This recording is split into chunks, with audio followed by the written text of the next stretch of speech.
చాలా మంది నాడు దేవుడు లేడు అంటున్నారు. దేవుడు లేడని ఎవరనుకుంటారు? దేవుడు లేడు అని ఎవరనుకుంటారో చూద్దామా? దైవ గ్రంథం చూడండి. చాలా మంది నాస్తికులు దేవుడు లేడు, దేవుడుంటే ఇలా ఎందుకు జరుగుతుంది, దేవుడుంటే అలా ఎందుకు జరుగుతుంది, దేవుడుంటే మనకి ఇన్ని కష్టాలు ఎందుకు, దేవుడుంటే ఇన్ని బాధలు ఎందుకు, దేవుడుంటే ఇన్ని ఉపద్రవాలు ఎందుకు అని చాలా మంది దేవుడు లేడని నమ్ముతా ఉన్నారు. చాలా మంది వారి దృష్టిలో దేవుడే లేడు, దేవుడు లేడు, దెయ్యము లేదు, ఏదీ లేదు. మానవుడే అన్నిటికంటే గొప్పవాడు, మానవుడికి అతీతమైన శక్తులున్నాయి, మానవుడు ఏదైనా సాధించగలడు అని దేవుడు లేడనే వారు నమ్ముతూ ఉన్నారు. మరి దేవుడు లేడనే వారు ఎలాంటి వారు అనేది దేవుడు జీవ గ్రంథములో వాయించున్నాడు. కీర్తన గ్రంథము 14వ అధ్యాయము మొదటి చరణం చదవండి. 14వ కీర్తన భాగము.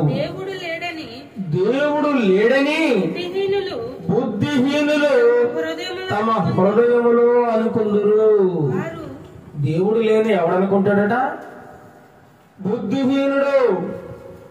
దేవుడు లేడు అని అంటే వాడికి బుద్ధి లేదు, వాడికి జ్ఞానం లేదు, వాడికి వివేచన శక్తి లేదు, అసలు వాడు మనిషే కాడు. దేవుడు నిర్మించిన మనిషి ఏమంటున్నాడు ఈ రోజున? దేవుడు లేడు అనే స్థాయికి వచ్చేసాడండి. కొంతకాలానికి సైన్స్ టెక్నాలజీ అభివృద్ధి చెందుకున్నదంట, దేవుని అవసరం లేకుండా చేసేస్తారట. దేవుని అవసరమే లేదట మానవుడికి. సమస్తమును మానవుడే తయారు చేసుకోగలడు, దేవునితో మాకు పని లేదు అంటున్నారు.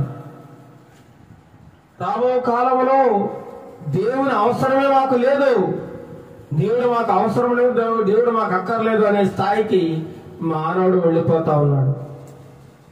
ఇందుకీ మానవుడు ఇంతగా అభివృద్ధి చెందినా వాడికి ఏమి లేదట? బుద్ధి లేదు. అందుచేతనే దేవుడు లేడు అని తన హృదయంలో అనుకుంటా ఉన్నాడు. బుద్ధిహీనుడు, అజ్ఞాని, మూర్ఖ స్వభావం గలవాడు. ఏమాత్రము సృష్టిని గురించి గాని, సృష్టిలో ఉన్నటువంటి రహస్యాలను గురించి గాని, జీవరాశిని గురించి గాని పరిశోధన చేసినవాడు కాదు, పరిశీలించినవాడు కాదు. కాబట్టి నేనే గొప్ప, సృష్టి అంతా దానంతట అదే కలిగింది అనేటువంటి భ్రమలో బ్రతుకుతా ఉన్నాడు మానవుడు. అందుచేతనే బుద్ధి లేక దేవుడు లేడని అనుకుంటా ఉన్నాడు. వారందరూ ఎలాంటి వారట? చెడిపోయిన వారు. ఇంకేం చేస్తున్నారు వారు? అసహ్య కార్యములు చేయుదురు. దేవుడు లేడు. నిజమే, చాలా మంది దేవుడు లేడు అని తమ ఇష్టానుసారంగా బ్రతికేస్తా ఉన్నారు. చాలా దుర్మార్గమైన పనులు చేస్తా ఉన్నారు, అన్యాయమైన పనులు చేస్తా ఉన్నారు, అక్రమంగా జీవిస్తూ ఉన్నారు. ఏమాత్రం భయం లేదు, భక్తి లేదు. అయ్యో నేను తప్పు చేస్తున్నాను అన్నటువంటి బాధ కూడా లేదు.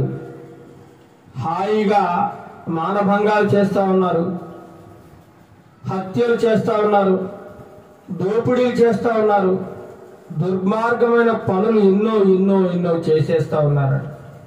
ఏమాత్రం భయం లేదు.